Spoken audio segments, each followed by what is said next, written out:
Merci d'écouter RBFA Talks, le podcast de l'Union belge de football. À l'occasion de notre année anniversaire, nous partons tous à la recherche de l'équipe la plus légendaire de ces 125 ans dernière année.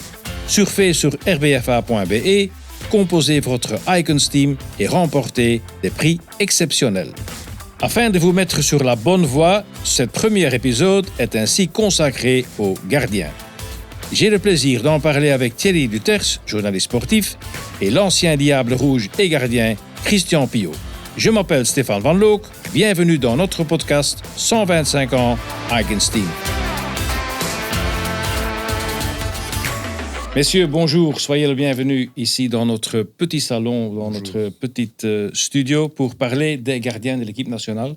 Thierry Luters, la voix ou un des voix de la RTBF, surtout radio toujours, et Christian Piot, ancien gardien, peut-être un des meilleurs. Mais pour l'audience plus jeune, Thierry, je préfère comment que tu peux présenter Christian Piot pour les gens jeunes. Comment présenter Christian Piot? Comment présenter une légende? C'est une légende de l'histoire du football belge, de l'histoire du Standard de Liège. C'est un Liégeois, hein, il habitait à Ougré, juste au-dessus du stade de Sclessin. Je crois même qu'il entendait les clameurs de son jardin. Donc, il était prédestiné pour jouer au Standard, où il a succédé à un autre monument qui était Jean Nicolaï. Malheureusement, Christian a une carrière un petit peu écourtée par des problèmes physiques. À 30 ans, il a dû arrêter, mais entre-temps, il a connu les grandes années du Standard, le triplé avec Renéo, 69, 70, 71. Il y a alors 40 caps en équipe nationale, dont 2 grands tournois. La Coupe du Monde au Mexique en 1970 et l'Euro 72, qui avait lieu en plus en Belgique. Pas mauvais. Vous êtes cité beaucoup de fois comme peut-être le meilleur gardien que la Belgique a eu. Ici, on va discuter sur les gardiens qui font partie de notre club légende et les gardiens actuels pour lesquels les gens peuvent voter pour leur équipe fameuse des icônes des 125 ans de l'histoire du foot belge. Vous êtes aussi humble, donc vous n'allez pas encourager les gens pour voter pour vous, sans doute. Mais quand même, votre carrière, Thierry l'a précisé un peu, vous étiez un gardien, comme on dit en Flandre, uit één stuk, un gardien avec toutes les qualités qu'un gardien peut avoir. Mais malheureusement, dans une époque où l'équipe nationale n'était pas de la qualité de l'équipe qu'on a maintenant. Oui, c'est vrai. Bon, mais on avait quand même des joueurs de qualité dans notre équipe à cette époque-là. Il y avait, on parle de Paul Van Hils, Amour, De Vriend, enfin, Georges Eilens. Enfin, on avait une bonne génération à ce moment-là. Mais je vais dire que l'entente du groupe en équipe nationale n'était pas au top à cette période-là, parce qu'il y avait une certaine rivalité entre joueurs. Je vais dire, je prends un exemple entre Brugeois et Anderlechtois, par exemple. À cette époque-là, c'était encore cette époque-là, c'était encore assez chaud. Oui. Je vais dire... Les Standardmen et les Anderlechtois aussi, parce que la rivalité entre le Standard et Anderlecht dans cette époque-là, c'est seulement après que ça a commencé entre Bruges et Anderlecht. Et au début, c'était Standard Anderlecht. Oui, mais je vais dire, oui, il y avait cette rivalité-là, mais je pense que je parle du point de vue liégeois, wallon. Quand on était sélectionné avec l'équipe nationale, on était belge. On était belge. Oui. Et nous, on s'entendait très bien avec les Anderlechtois, les Brugeois, Oui. Mais disons qu'il y a eu certaines frictions par moment. Par exemple, je prends l'exemple au Mondial en 70, à Mexico, où il y avait des joueurs titulaires, je vais dire, qui avaient envie de rentrer au pays. Oui. Maintenant, c'est imaginable, hein? Maintenant, c'est inimaginable. Inimaginable. C'était pas une préparation logistique, si j'ose dire, et sportive aussi professionnelle que maintenant. Je crois que les joueurs s'embêtaient royalement parce que pendant leur séjour là au Mexique, au bord de la piscine, et que ça immanquablement, ça a dû impacter les prestations sur le terrain, parce que c'était une équipe, je pense, qui était vraiment de très très grande qualité. C'était aussi une génération dorée. Et puis, ils ont un peu failli contre l'URSS avec le 4-1 et tous s'est joué lors du fameux match contre le Mexique. Au Mexique, dans un stade aztèque de 110 000 places. On savait qu'à un moment donné, l'arbitre allait peut-être être influencé. C'est ce qui est arrivé. Donc, je crois que c'était un gros rendez-vous manqué pour l'équipe de Raymond Boutals. Mais enfin, on n'était quand même pas dans les meilleures conditions non plus. Disons, on était toujours amateurs, déjà. Là, c'était déjà un honneur de pouvoir représenter le pays à une Coupe du Monde. Je parle personnellement, mais tout le monde aussi. Et le président de la fédération à ce moment-là, je pense que c'était M. Host. Host Louis Wouters peut-être déjà? Non, c'était Monsieur Host. C'est possible, oui. Et quand on est arrivé à Mexico, c'est-à-dire à Puebla, là, à l'hôtel, à la maison de l'Angel, il y avait aussi l'équipe d'Uruguay qui était là. Et quand on est arrivé, les Uruguayens, avec toutes les stars qu'il y avait à ce moment-là, ils étaient dans la piscine au soleil, enfin, ils prenaient... Et le président, en arrivant, il nous a dit écoutez, messieurs, vous êtes ici pour jouer au football, pour vous entraîner, vous faire soigner. Pas de piscine. Pas de piscine, pas de soleil. Voilà. Et ça a mal commencé. Ça a déjà créé un mauvais climat au départ. Ça a mal commencé. Mais bon, c'est comme ça. Donc, ça, c'est pour un peu situer le cadre, les années et l'atmosphère. Il y a pas mal de noms pour lesquels les gens peuvent voter. Jean-Marie Pfaff, Michel Prudhomme, Philippe de Wilde, Jean-Nicolas, Nolo Badjou, Jan de Bie, Riem Meert, Geert de Vlieger. Évidemment aussi Thibaut Courtois, parce qu'il n'est pas encore légende, parce qu'il est toujours là, mais les gens peuvent aussi voter pour des gardiens actuels. Donc la liste n'est pas mauvaise du tout, mais je dirais, et vous êtes peut-être d'accord avec moi, sans Thibaut Courtois, est-ce que Christian Piot sortait comme numéro 1, ou ce serait plutôt Jean-Marie Pfaff ou Michel Prudhomme? Thierry, tu peux situer, tu peux cadrer? C'est un choix très compliqué. Oui. Hein. C'est comme si vous me demandiez de choisir entre mon père et ma mère. Je veux dire, c'est un choix extrêmement cornélien, parce que, en tout cas, c'est la preuve qu'on a eu une lignée de grands gardiens. Et quand on voit la liste qui est assez marquante, 2 écoles, hein, on en parlait tout à l'heure, l'école du Standard de Liège et l'école de Beveren, avec Pfaff, avec De Wilde, avec De Vlieger. Mais bon, c'est pas parce qu'il est là, mais moi, j'ai un vote quand même affectif, sentimental, un peu émotionnel, mais aussi quand même un peu cartésien, c'est Christian Piot, parce que... ce que j'ai toujours apprécié, c'est Christian Piot, outre ses qualités intrinsèques de gardien de but, c'est son calme. Et je pense qu'un gardien qui est calme, ça rassure une défense. Et je crois savoir aussi que Raymond Gouttal avait pour habitude de montrer les mains de Christian ou à ses équipiers dans le vestiaire avant le match en disant comment voulez-vous qu'on soit battu avec ces mains-là. Je me rappelle... Montrer. C'est quand même toujours impressionnant. Hein, donc, je me rappelle du match à San Siro, par exemple, pour l'Euro 72, le 0-0. Là-bas, ça avait été un des tout gros matchs de Christian. Et je l'ai vu souvent jouer aussi au Standard. Évidemment, tous les gardiens que vous avez cités, il y en a qui sont trop anciens que je n'ai pas connus, mais dans les nouvelles générations, il y a des gardiens de très, très grande qualité. Et Courtois est déjà, à mon avis, de son vivant, déjà une légende du football belge. Évidemment. Mais donc, voilà, moi, je voterai Christian Piot, mais c'est un choix arbitraire, et je le répète. Oui. Votre prédécesseur Jean-Nicolas, c'était votre idole aussi? Oui, c'était... Quand j'étais gamin, déjà avant l'âge de m'inscrire dans un club, parce qu'à cette époque-là, on ne pouvait pas s'inscrire avant l'âge de 12 ans. Maintenant, à 5 ans, ils sont déjà dans les clubs, mais on ne pouvait pas s'inscrire avant l'âge de 12 ans. C'était mon idole. J'étais dans mon jardin, je voyais le stade et j'entendais crier les supporters quand j'étais tout gosse. Et comme j'aimais déjà bien, étant tout petit, être gardien de but, mais quand je commençais à jouer et tout ça, je m'appelais Jean-Nicolas. Oui. Et j'ai eu la chance alors à l'âge j'ai commencé à jouer au football à Ougré, dans ma commune. Oui. Et le Standard est venu me chercher, j'avais 13 ans, ou 14 ans, je ne me rappelle plus. Et j'ai eu la chance, déjà en 1965, de m'entraîner avec le noyau de l'équipe première et Jean-Nicolas, évidemment, qui était mon idole. Et à son contact, j'ai pu m'améliorer, écouter un petit peu ses conseils. Pas toujours, parce que j'avais quand même un petit peu du caractère aussi. Oui. Mais j'ai beaucoup appris à son contact. Oui.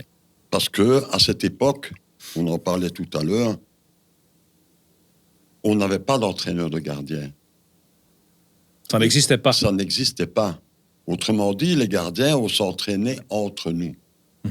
Qui n'était pas un entraînement spécifique gardien, parce que c'était surtout des tirs au but ou entraînement seul contre un mur. Enfin, voyez, et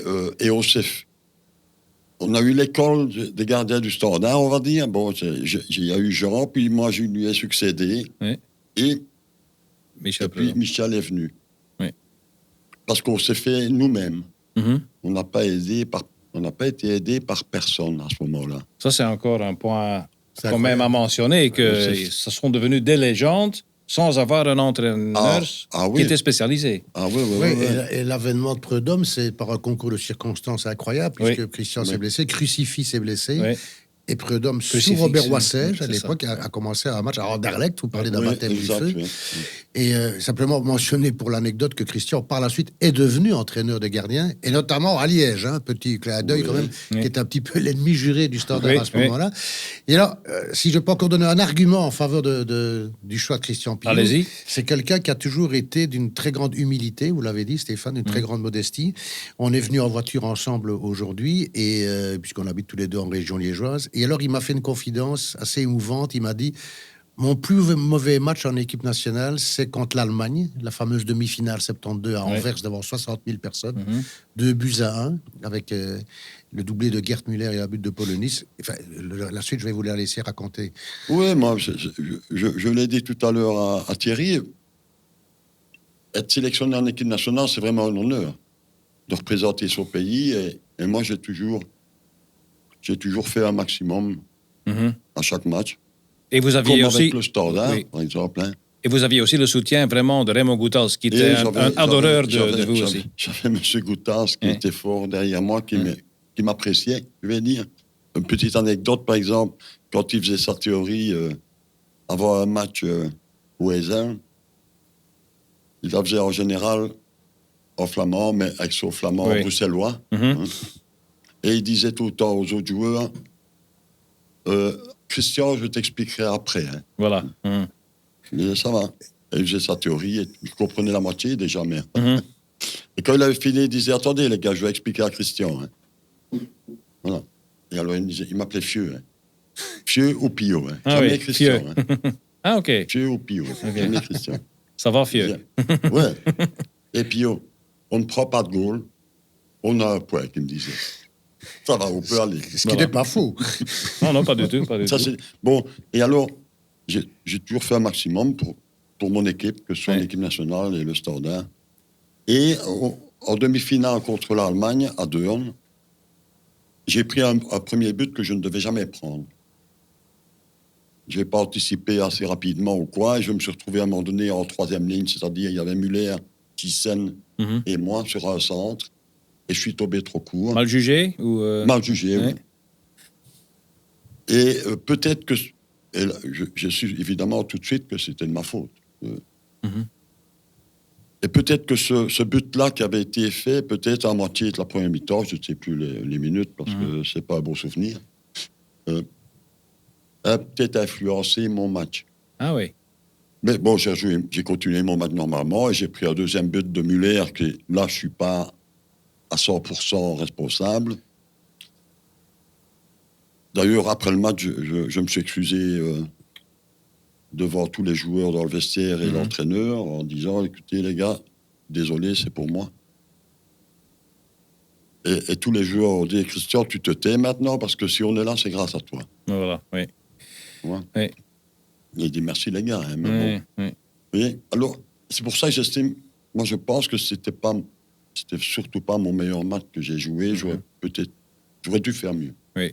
Mais vous avez quand même eu la confiance de tout le groupe, la confiance de Raymond Goethals, et la confiance, c'est quelque chose qui est quand même, pour un gardien, incroyablement important. Ah, mais je sais que j'avais l'entraîneur derrière moi et tous les joueurs, parce que je n'ai jamais eu un seul conflit avec aucun des joueurs de l'équipe nationale. Parce que votre doublure à l'époque, c'était Jean Trapeniers ou en équipe nationale? En 70 au Mexique, c'était Jean. Oui.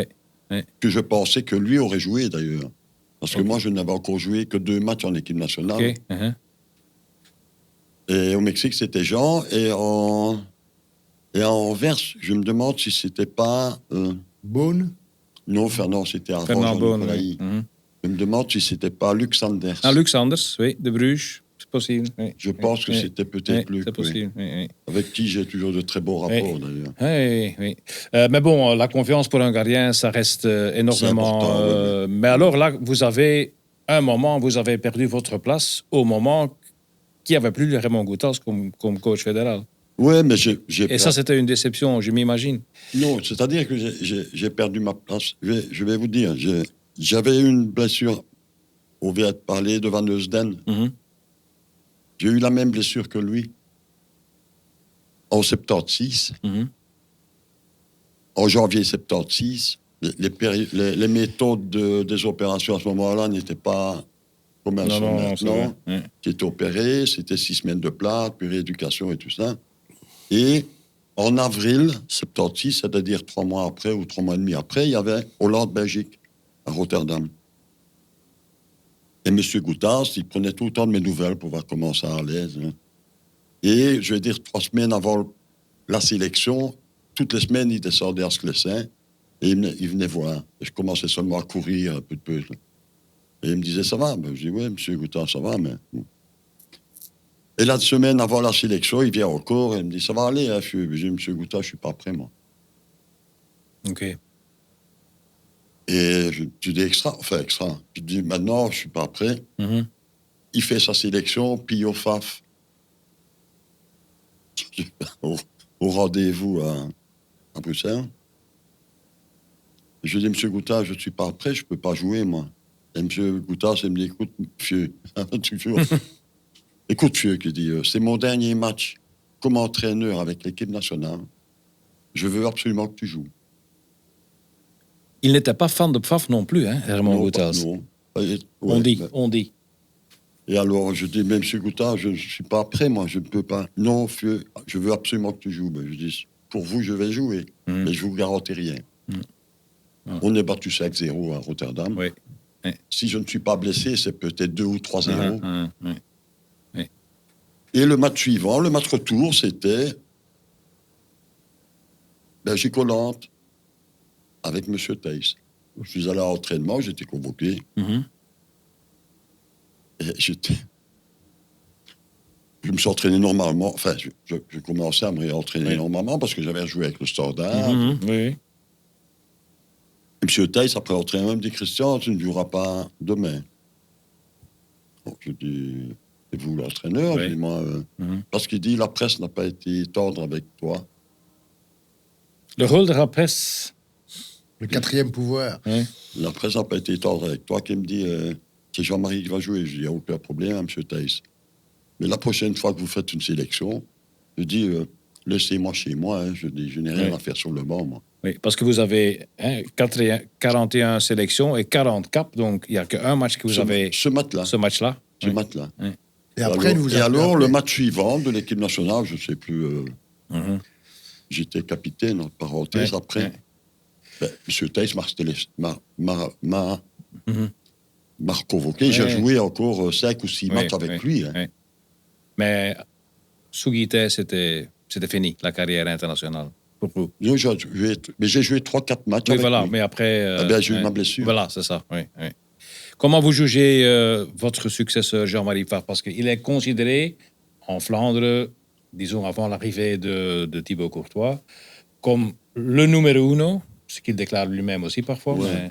Mais bon, ça c'est Jean-Marie. Le fait, c'est qu'on juge Jean-Marie Pfaff beaucoup trop sur d'autres choses que sur ses qualités de gardien.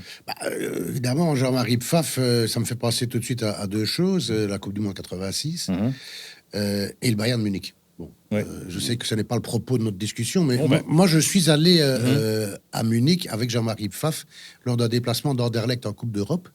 Donc, bien après sa carrière active, je peux vous dire qu'il était resté une icône, une idole là-bas. C'était incroyable. Il est allé donner une interview sur la pelouse avant le match.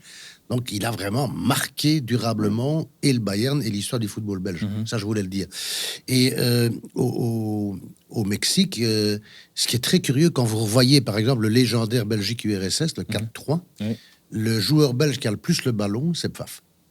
Donc, en fait, évidemment, à ce moment-là, la règle de la passe en retrait existait toujours. Oui. Et comme la Belgique était mise sous une pression terrible pendant la première demi-heure, on rendait toujours le ballon à Jean-Marie, qui avait quand même aussi, je trouve, ce don de rassurer, d'être là, beaucoup de confiance en lui. Il a fait quelques beaux arrêts. De mon point de vue, il y a quand même le petit bémol, c'est le deuxième but de Roubaix à la finale de l'Euro 80 à Rome, où il n'est pas maître, à mon avis, dans son petit rectangle sur le coup de coin. Mais il a arrêté un tir au but contre l'Espagne. Et rien que pour ça, il peut aussi être dans le panthéon de l'histoire du football belge, puisque ça nous a ouvert les portes des demi-finales. Oui, oui. Et puis, Donc, il y avait... c'est un gardien très important, oui, c'est sûr. Oui, oui. Bien sûr, Jean-Marie avait des qualités énormes. Il avait son côté fantastique hors du foot, je vais dire. Mais c'était un excellent gardien. Et comme l'a dit Thierry, c'est vraiment le Bayern. C'est au Bayern qu'il a vraiment explosé, je trouve. Oui. C'est vraiment là qu'il a fait vraiment toute sa carrière. La preuve, c'est un monstre là-bas encore actuellement. Oui. Hein, il a laissé des souvenirs. Il n'y a pas beaucoup de joueurs, à part peut-être des Beckenbauer. Oui. Mais est-ce qu'il est le numéro 1 en Belgique? Non, dans toute l'histoire? Oui. Je le mettrais dans le tiercé, ça c'est sûr. Parce que, et si je peux compléter mon tiercé, puisqu'il y a déjà Pillot et Pfaff, je pense que je mettrais Michel Prudhomme, parce que la Coupe du Monde qu'il a faite aux États-Unis en 1994, quand on revoit Belgique-Pays-Bas, incroyable, hein? C'est quand même une prestation de classe mondiale. Hein. Je suppose que Christian sera d'accord avec moi. Il sort là quelques arrêts absolument fantastiques. Hein. Comment vous jugez votre successeur au Standard, Christian? J'ai très bien connu Michel parce que, entre parenthèses, à l'âge de 10 ans, il jouait déjà au Standard, mais avant, il n'y avait pas d'académie, il n'y avait rien du tout. Il y avait des centres d'entraînement. Il y avait à Ougré, il y avait à Sclessin, il y avait à Herve, je pense, enfin. Et M. Host avait décidé, le mercredi après-midi, on ne s'entraînait pas. Et il avait dit... René Host, l'entraîneur d'antan. Du Standard, oui. Et il avait dit, j'aimerais bien que 2 joueurs de l'équipe première aillent dans chaque centre. Et il m'avait demandé, avec Jackie Burley, d'aller au centre d'Ougré. Moi, j'habitais Esneux, Jackie habitait Marche, c'était un petit peu notre route. Et qui est-ce que j'ai eu à l'entraînement là? C'était Michel Prudhomme, à l'âge de 10 ans. Et j'ai commencé à entraîner Michel. C'est pas grâce à moi qu'il a fait carrière, donc mais j'ai commencé à entraîner Michel qu'il a 10 ans. Et après les entraînements, je le ramenais chez lui parce que j'habitais Esneux et sa famille était Esneux aussi. Une fois dans l'équipe première au Standard, il a quand même dû se défendre, se battre contre Gilbert Baudard. C'était un rôle. Et ça, c'était pas bien comme on a discuté tantôt. C'était pas bien pour sa confiance.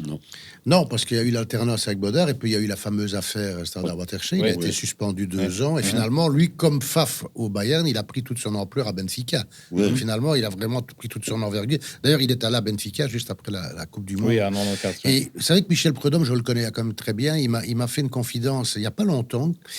Il m'a reparlé du but de Platte. Que personne n'a oublié le fameux Personne n'oublie ça, jamais. Le but à Bologne. Il m'a dit, je dis, mais écoute, ce ballon était tout à fait inarrêtable pour toi. Il m'a dit, ben non.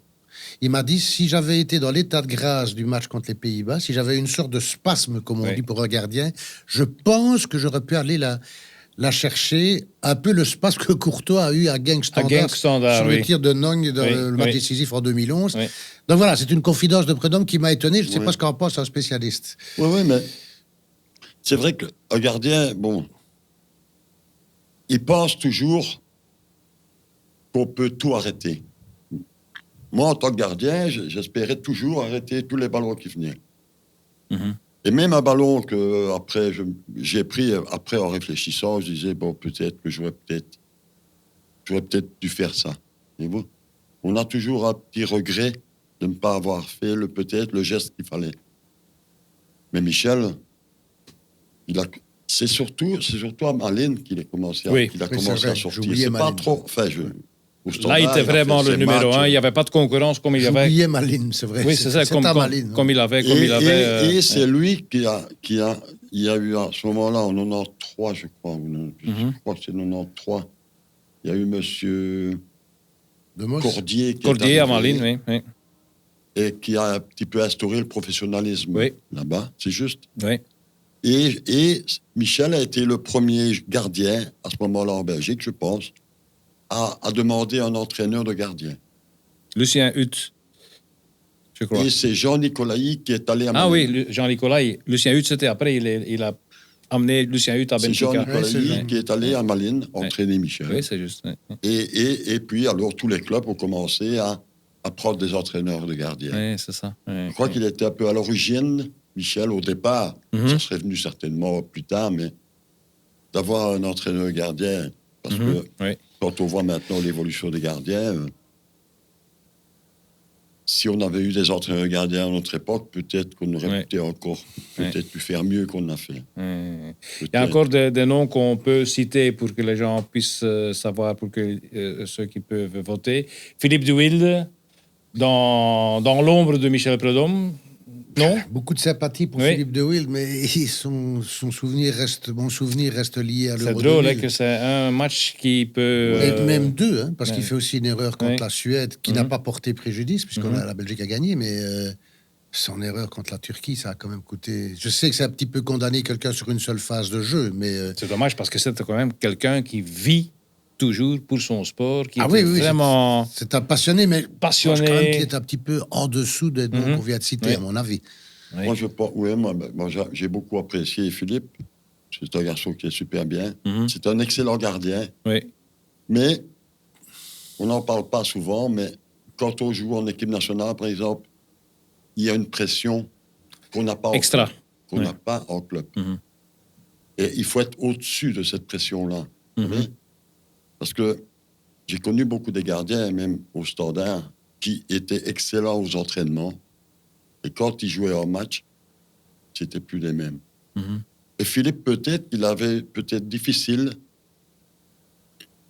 à subir cette pression-là. Parce Oui. que c'est un excellent gardien, il a tout prouvé en Anderlecht. Mhm. Et à Beveren aussi. Absolument, oui. Ah oui, oui. Hein, c'est un excellent Oui. gardien.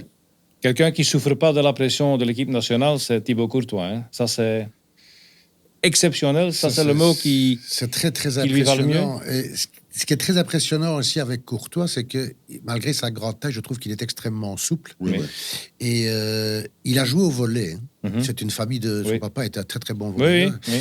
Je crois que ça se voit par moments. Il a, Mhm. il a des arrêts comme ça tout à fait étonnants. Et finalement, bon, on a eu un tout petit doute à un moment donné. Mais vous voyez qu'au Real, il est devenu totalement incontournable. Il est vraiment le pion majeur de l'équipe.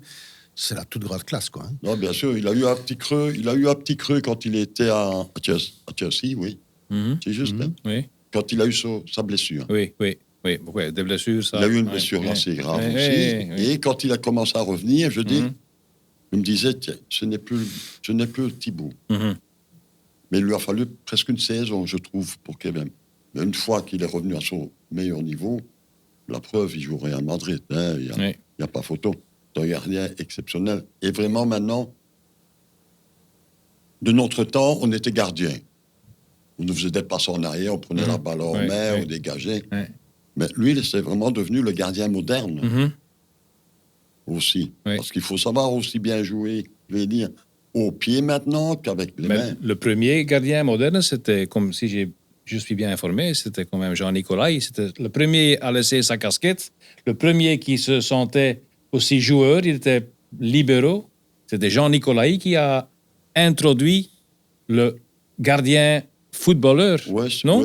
ouais, peut-être, je ne me rappelle plus trop moi, de ça, mais Allez, Je me deux rappelle Liégeois, plus de la deux Liégeois qui se Oui, mais rappellent je suis plus. quand même très jeune, hein, malgré les apparences. La Non, mais je casquette, me souviens je surtout de mettais sa une casquette casquette aussi, moi, en hein. hommage à Lev Yashin, Oui. Mhm. le Donc, seul ouais. gardien qui a eu le ballon d'or. Oui. Il faut quand même signaler ça, parce que finalement, Je le me- gardien, il a un rôle capital, mais Oui. il est peut-être dans l'esprit des gens moins attractif, si j'ose dire, qu'un attaquant. Quand on pense que, je répète, que seul Yashin a été le ballon d'or européen. Oui. c'est comme ici en Belgique, le soulier d'or. Hein, Oui. c'est la même chose. Voilà. Il y a eu, je crois, ces 4 gardiens. Mhm. Dont vous, Christian. Oui. Ouais, bon, Oui. mais, Oui, oui, mais c'est vrai. depuis la création du soulier d'or, il n'y a eu que 4 gardiens, je Oui. pense, Oui. ou 5. Oui. Il y a Fernand oui. Beaune, Jean-Nicolas, Pio, Prudhomme. Prudhomme Oui. et Faf et Faf Prudhomme. et Faf, hein. Il y a des noms qu'on ne connaît pas trop bien dans la liste. C'est Arnold Badjou, c'est Jan de Bie, deux gardiens des années 30. Ouais. J'ai pas connu. Il y a des belles histoires à lire, à découvrir sur des gardiens, des histoires super.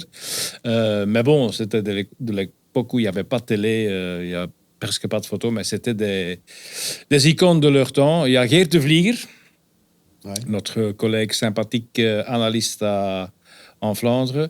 Qui a joué une Coupe du Monde. Qui a joué une Coupe du Monde. Et voilà, il y a Thibaut Courtois. Donc, les noms qui sont là sont quand même de très bonne qualité. Oui. Bon, donc, si on met un gardien dans... C'est les gens qui veulent, qui doivent voter, mais les conseils ou votre avis, le numéro 1 et le réserve de l'équipe nationale de 125 ans.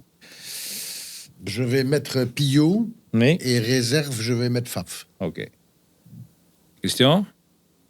Ben, je ne vais pas mettre Pillot. Bah, tu peux mettre ce que tu veux. Hein? Non, je ne vais pas mettre... Non, je suis pas... Moi, je mettrais...